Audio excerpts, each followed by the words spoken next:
13 sena wara l-Partit Nazzjonalista qed jerġa' jimbotta l-liġi tal-koabitazzjoni. Fl-1998 il-Partit Nazzjonalista fil-programm elettorali tiegħu kien wieħed li se jdaħħal liġi dwar il-koabitazzjoni.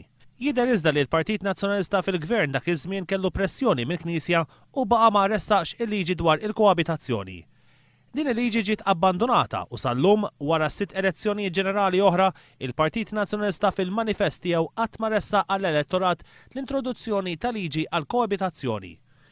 3 snin ilu iżda fl-okkażjoni tal-ftuħ tal-11 il-Parlament, il-President Emeritus Edi Fenekadami kien qal li l-Gvern se jkun qiegħed jipproponi liġi dwar il-koabitazzjoni. Weda li iżda l-Partit Nazzjonalista ma nkludix fil-manifest elettorali tiegħu fl-aħħar elezzjoni ġenerali. Dan ifisser li l-Partit Nazzjonalista m'għandux mandat elettorali sabiex idaħħal liġi tal-koabitazzjoni.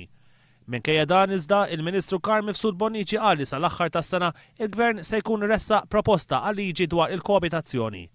Fil-każ tad-divorzju għaliex ma hemmx mandat elettorali, il-poplu ġie mitlub jesprimi l-pożizzjoni tiegħu f'referendum. Xi ħaġa li sa issa l-Gvern għadu ma qalx li se jagħmel biex idaħħal il-liġi tal-koabitazzjoni.